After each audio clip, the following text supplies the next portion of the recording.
O que é o Espiritismo? Capítulo 1. Pequena Conferência Espírita. Segundo diálogo. O cético. Visitante. Eu compreendo, senhor, a utilidade do estudo prévio do qual acabais de falar. Como predisposição pessoal, não sou nem pró nem contra o Espiritismo, mas o assunto, por si mesmo, excita ao mais alto grau meu interesse. No círculo dos meus conhecimentos se encontram partidários, mas também adversários. Ouvi a esse respeito argumentos muito contraditórios. Eu me proporia submeter-vos algumas das objeções que foram feitas em minha presença e que me parecem ter um certo valor, pelo menos para mim que confesso minha ignorância. Allan Kardec. Ser-me-á um prazer, senhor, responder às questões que se queira me endereçar, quando elas são feitas com sinceridade e sem prevenção, sem me iludir, entretanto, de poder resolvê-las todas. O Espiritismo é uma ciência que acaba de nascer e na qual ainda muito há a aprender. Seria, pois, muito presunçoso pretendendo tirar todas as dificuldades. Eu não posso dizer senão daquilo que sei. O Espiritismo toca em todos os ramos da filosofia, da metafísica, da psicologia e da moral. É um campo imenso que não se pode percorrer em algumas horas. Ora, compreendeis, senhor, que me seria materialmente impossível repetir de viva voz e a cada um em particular tudo o que escrevi sobre esse assunto para uso geral. Em uma séria leitura prévia, encontrar-se-á, aliás, a resposta à maioria das perguntas que vêm, naturalmente, ao pensamento. Ela tem a dupla vantagem de evitar as repetições inúteis e de provar um desejo sério de se instruir.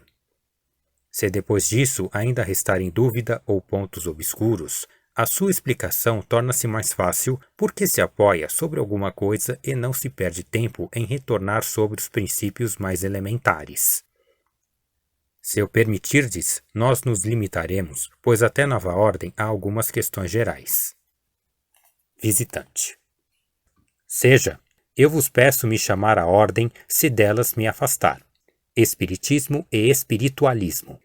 Eu vos perguntaria primeiro, que necessidade haveria de criar as palavras novas de espírita, espiritismo, para substituir as do espiritualismo, espiritualista, que estão na linguagem popular e compreendidas por todo o mundo? Já ouvi alguém tratar essas palavras de barbarismos. Allan Kardec. A palavra espiritualista, desde muito tempo, tem uma significação bem definida. É a academia que no lá dá espiritualista aquele ou aquela cuja doutrina é oposta ao materialismo. Todas as religiões, necessariamente, estão baseadas no espiritismo. Quem crê haver em nós outra coisa além da matéria é espiritualista, o que não implica na crença nos espíritos e nas suas manifestações. Como vós o distinguireis daquele que o crê? Precisar-se-ia, pois, empregar uma perifrase e dizer: é um espiritualista que crê ou não crê nos espíritos. Precisar-se-ia, pois, empregar uma perífrase e dizer: é um espiritualista que crê ou não crê nos espíritos. Para as coisas novas, é preciso palavras novas, se quer evitar equívocos. Se eu tivesse dado à minha revista a qualificação de espiritualista, não lhe teria de modo algum especificado o objetivo, porque, sem falar meu título, poderia não dizer uma palavra sobre os espíritos e mesmo combatê-los. Eu li há algum tempo em um jornal, a propósito de uma obra filosófica, um artigo onde se dizia que o autor o havia escrito sob o ponto de vista espiritualista. Ora, os partidários dos espíritos ficariam singularmente desapontados se na confiança dessa indicação tivessem acreditado nela encontrar a menor concordância com suas ideias.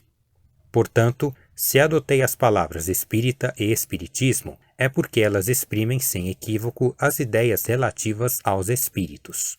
Todo espírita é necessariamente espiritualista, sem que todos os espiritualistas sejam espíritas.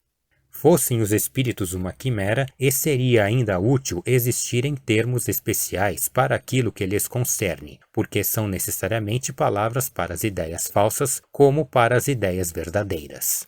Essas palavras não são, aliás, mais bárbaras que todas aquelas que as ciências, as artes e a indústria criam cada dia. Elas não o são, seguramente, mais que as que Gall imaginou para sua nomenclatura das faculdades, tais como secretivité, amativité, combativité, alimentivité, affectionivité, etc. Há pessoas que, por espírito de contradição, criticam tudo que não provém delas e desejam aparentar oposição.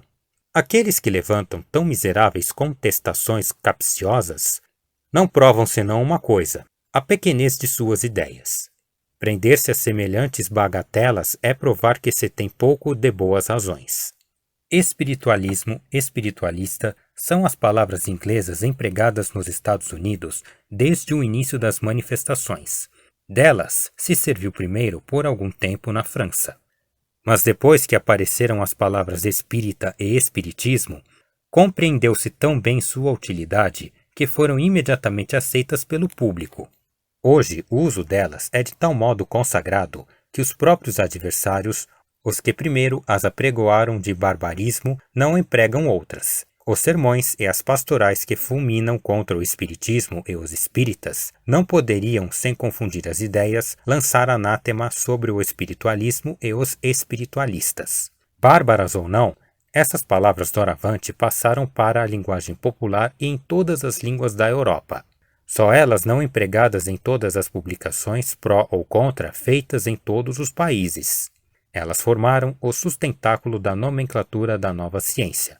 Para exprimir os fenômenos especiais dessa ciência, foram precisos termos especiais. O espiritismo tem, de hoje em diante, sua nomenclatura como a química tem a sua. As palavras espiritualismo e espiritualista, aplicadas a manifestações dos espíritos, não são mais empregadas hoje senão pelos adeptos da escola dita americana.